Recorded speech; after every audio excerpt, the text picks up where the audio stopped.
Eu uso bastante essa frase, tá? Ela foi criada por mim dentro de um contexto de sustentabilidade. Vocês devem ter ouvido falar muito de sustentabilidade, estão ouvindo todos os dias, e aí todo mundo quer ser sustentável, né? Só que a sustentabilidade ela tem 3 pilares bastante importantes que têm que ser respeitados, né? O pilar ambiental, econômico e social. Esse é um conceito bastante abrangente, quem criou foi John Elkington. Ele tem um livro bem legal, que é Canibais com Garfo e Faca. Então, ele fala que não adianta muito você comer de garfo e faca se você estiver comendo outra pessoa, né? E é isso que acontece, às vezes, no mundo da moda, tanto que a gente vê aí flagrantes, enfim. Esses equipamentos que vocês estão vendo, eu trouxe algumas fotos bastante bonitinhas, em que pese ser a parte mais feia do direito da moda que a gente vai ver até agora, né? Elas são muito bonitinhas e são muito parecidas com o que nós tínhamos em 1912. Se vocês virem o filme As Sufragistas, vocês vão ver o comecinho ali, elas trabalham numa lavanderia industrial e é exatamente o mesmo tipo de máquina, tá? Então, a gente não tem uma evolução muito legal. A gente tem aí empresas que estão trabalhando, por exemplo, com talhação manual, não usam equipamentos eletrônicos. E essa é a nossa realidade no Brasil, tá? Que é a 4ª maior indústria de confecção do mundo. Para vocês entenderem um pouquinho da cadeia produtiva de transformação, eu trouxe esse slide para ficar um pouquinho mais prático, para ser mais rápido, inclusive, para que a gente entenda de onde saiu minha calça jeans, porque a calça jeans a gente vai lá na loja e acha ela linda, passa no caixa, pagou, acabou, né? Mas como é que ela foi feita? Vocês fazem ideia? Foi uma empresa só? Passou na mão de quantas pessoas? Ela pode passar na mão de muitas empresas, tá, gente? Então, cada empresa faz uma dessas etapas aqui. Aqui eu resumi, tirei a parte de tecelagem e tinturaria do tecido, tá? Tem outras etapas antes dessas aqui, a gente vai ficar na indústria de transformação, mesmo depois do corte. Então, eu posso ter aqui, o varejista, ele tem um mix de produtos, tá? Não só varejistas de fast fashion, tá, gente? A gente vai ver que hoje, inclusive, a moda luxo está usando esse mesmo modelo de negócios que a gente chama de fast fashion, mas não é aplicado mais só aos varejistas de grande consumo. Então, a gente tem ali o mix de produtos, vamos supor o jeans feminino adulto, porque eu posso ter jeans masculino, infantil, enfim, linha de produtos básicos, etc.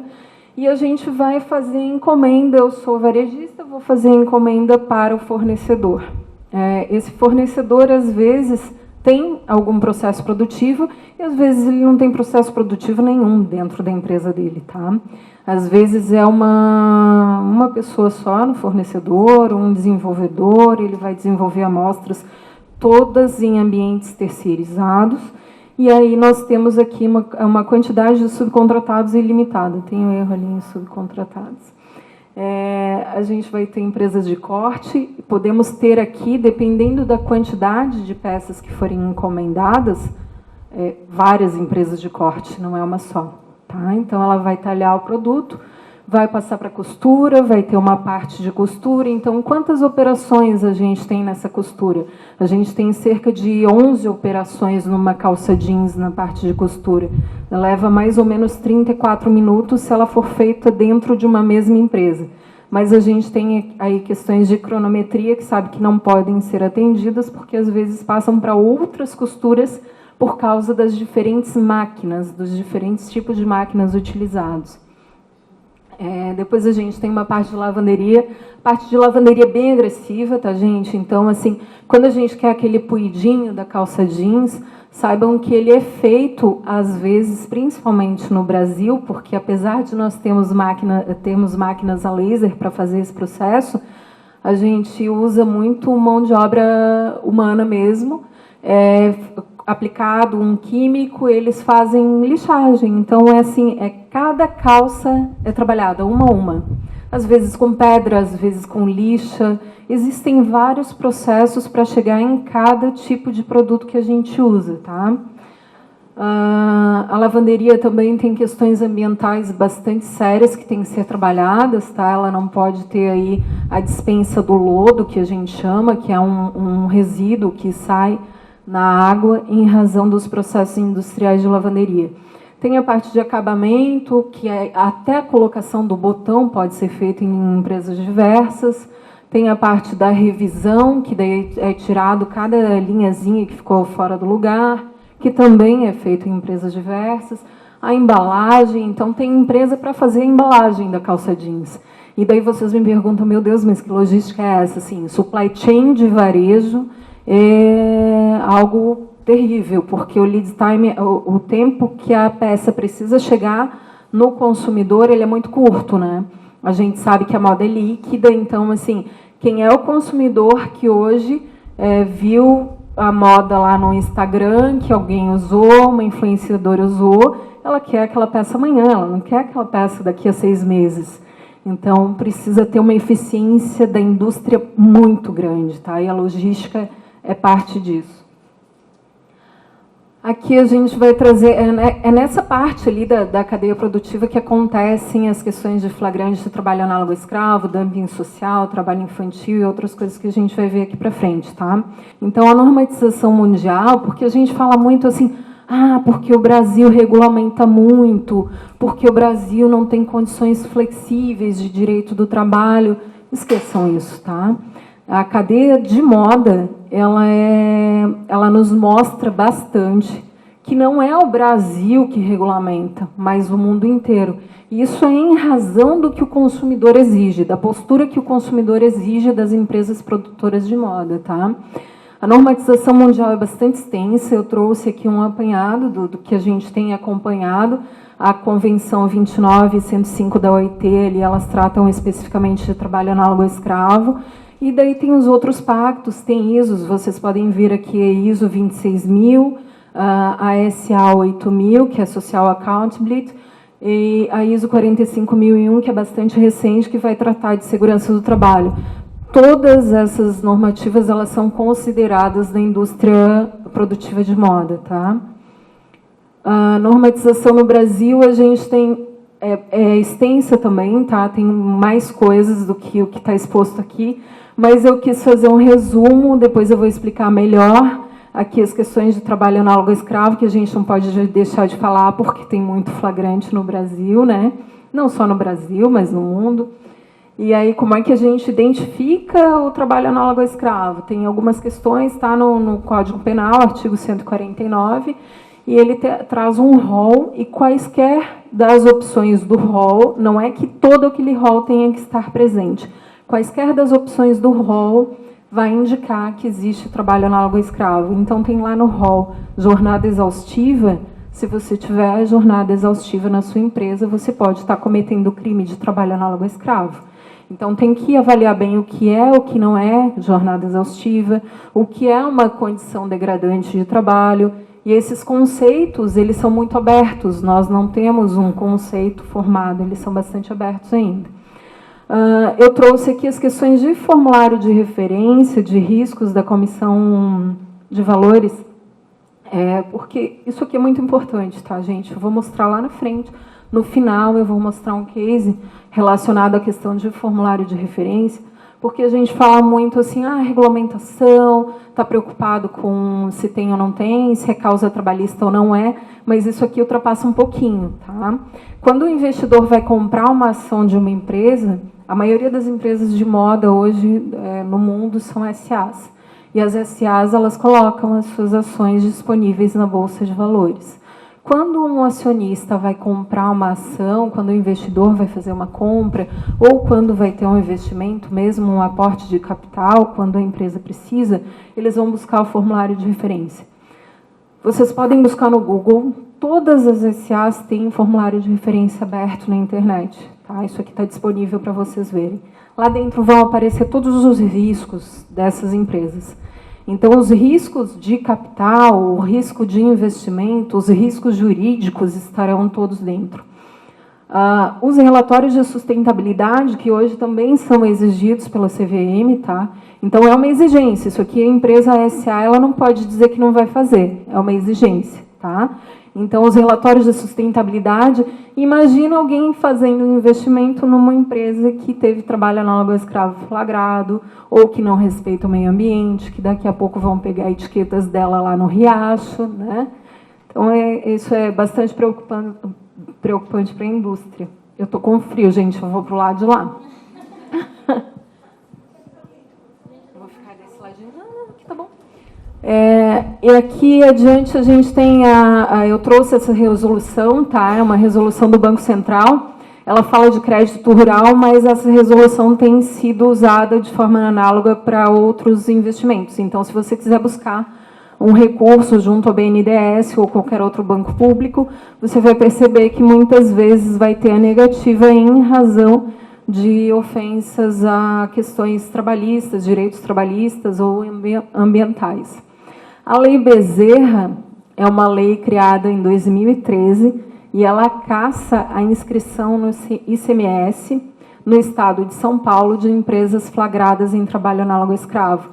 Esse é um case da Amy Officer. A Amy Officer foi condenada em segunda instância por trabalho análogo ao escravo e existe um processo administrativo já aberto para cassação da inscrição do ICMS da Amy Officer naquele estado.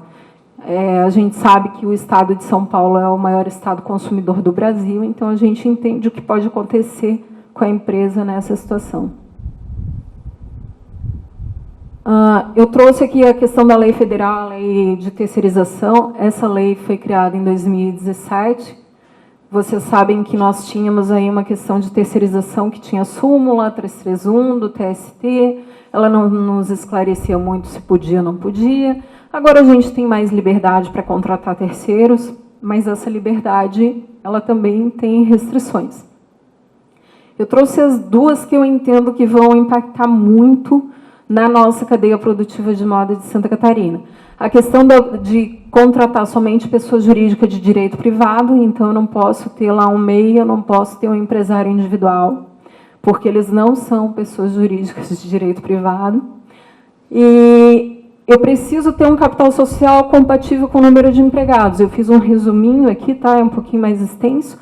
Mas, então, se eu tiver 100 empregados terceiros, eu preciso de um capital social mínimo dessa empresa de 250 mil. E isso é uma questão de compliance, tá, gente? Se não for atendido, em algum momento você pode ter a fraude caracterizada. Aqui eu trouxe os casos relevantes de 2017, eu acho que vocês conhecem, né? Já devem ter ouvido falar. A Zara, ela teve uma multa em 2017, porque ela já teve em anos anteriores, é a multa de 5 milhões por causa de descumprimento do TAC. E no processo, ali é o número do processo, tá? O juiz, na decisão, ele coloca que a Zara realizava auditorias sistemáticas e sabia do downsize que vinha acontecendo. Eu vou explicar isso mais para frente. São Paulo. A Amy Officer, né, que é a M5, a detentora da marca Amy Officer é a M5, ela foi multada no ano passado em 4 milhões por dano moral coletivo, por dumping social, e no julgamento a expressão de cegueira conveniente, que repete a questão da Zara. A Guararapes, ela tem uma ação, né, a ACP, Ação Civil Pública, no Rio Grande do Norte, por dumping social, o valor da multa é de 37 milhões. Tá? Essa questão do dumping social lá no Rio Grande do Norte, a Riachuelo ela criou um sistema de várias empresas atendendo a cadeia produtiva da Riachuelo. Mas o que ele fez lá em São João do Seridó, o Flávio Rocha, que é candidato a presidente, inclusive, ele fez o seguinte: olha, vocês todos aqui vão trabalhar para mim, ok? E vão trabalhar na cronometria que eu der, no preço que eu der, na condição que eu estipular. Só que se ele virar as costas e for para o Paraguai, por exemplo, como ele já tem operação no Paraguai, a cidade inteira vem à falência. Se ele disser que você não está na cronometria que eu entendo que é adequada, ele também expurga aquela empresa da rede dele. E aí essas empresas não aprenderam a vender para nenhum outro varejista, elas só vendem para aquele varejista. E por isso essa ação por dumping social. Nós tivemos também a questão da Animalia Brands, do grupo Soma, né, vocês devem conhecer, que daí trouxe essa questão que a gente estava falando de jornada excessiva. Né? As jornadas de trabalho ultrapassavam 70 horas semanais. Além de outras questões, tá? Por isso eles podem ser indiciados por trabalho análogo escravo. Já há um processo administrativo e o processo judiciário deve ser iniciado em breve. Aqui eu trouxe para vocês, por curiosidade, não sei se vocês já atendem cadeia produtiva de moda, mas no Brasil a gente tem a Associação Brasileira de Vestuário e Empresas do ramo têxtil. Tá? Essa associação, hoje, ela certifica as empresas da cadeia produtiva de moda. No Brasil, é a única certificação que eu conheço que está abrangendo tanto a cadeia produtiva. E as marcas ali embaixo expostas são os associados dessa certificadora, dessa associação. Essas marcas, elas contêm outras empresas, tá? Então, alguns são detentores de outras empresas. Vocês devem conhecer algumas, mas algumas dizem, eu tenho toda a minha cadeia produtiva certificada, mas nem por isso eles deixam de ter flagrante de trabalho análogo a escravo, tá? Alguns exemplos a gente vê aqui, marcas que estão expostas aqui, que tiveram certificação no mês, 2 meses depois tinha flagrante análogo a escravo. Os órgãos certificadores, quem faz essa certificação para a BVTEX, são esses órgãos aqui em cima, tá? Bureau Veritas, Intertec, SGS, e aí é o que a gente chama de auditoria. Existem auditorias de primeira, segunda e terceira parte, tá? Eu fazia auditoria de segunda parte, porque além da certificação da BVTEX, as empresas eram auditadas por cada um dos varejistas para quem vende. Mas, Kelly, o que vocês faziam na auditoria de certificação? Vocês vão lá olhar o que é, afinal de contas, né? A gente vai lá verificar esses itens. Tá? Isso aqui é um resumo dos itens que a gente verifica dentro de uma empresa. Ela pode ter 1 empregado, pode ter 3.000 empregados. As auditorias, elas têm um foco bem específico nesses itens aqui. Então, no meu entendimento, um advogado tem uma capacidade maior para enxergar os riscos nesses itens. Tá? Hoje, os auditores não precisam ser advogados, existem auditores que são engenheiros de produção, engenheiros ambientais, e o meu tempo está se esgotando, a Beatriz está me vigiando aqui. Mas existem auditores de todo tipo de profissão. Só que, às vezes, eu atendia colegas meus, né? Engenheiro ambiental e tal. Kelly, como é que eu vou saber se a jornada, as horas trabalhadas, se isso é jornada excessiva, se ela é jornada exaustiva, porque há diferenças? Como é que eu vou saber qual é o intervalo entre a jornada correto ou intra-jornada correto? Como é que eu sei se isso está sendo aplicado ou não? Então, na minha visão, quem deveria fazer isso aqui é advogado. Uma outra pergunta bem chata, né? Essa questão é só trabalhista, também tem ambiental, tem outros? Existem outras questões, mas a abordagem de auditoria, hoje, ela não é tão ampla, tá? A auditoria existe, mas ela não é impositiva. O que acontece?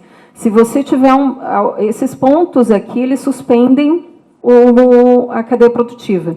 Então, se eu tenho uma empresa, em algum desses itens, eu tenho um problema grave, eu deixo de fornecer. O contrato de fornecimento é interrompido. Ele pode ser suspenso, ele pode ser interrompido. Os contratos de fornecimento não têm cláusula de arbitragem, é uma oportunidade para quem quer trabalhar na área. Eu penso que é bastante necessário, tá? E aí pode ser interrompido. A questão ambiental, ela não interrompe e não suspende os contratos. Então, ela é uma verificação, mas ela não tem a penalidade. Né? E nesses itens aqui, a penalidade. Tá? Inclusive, exclusão da empresa da cadeia produtiva, pode acontecer. Deveria, no caso de trabalho análogo a escravo, né? Nem sempre acontece.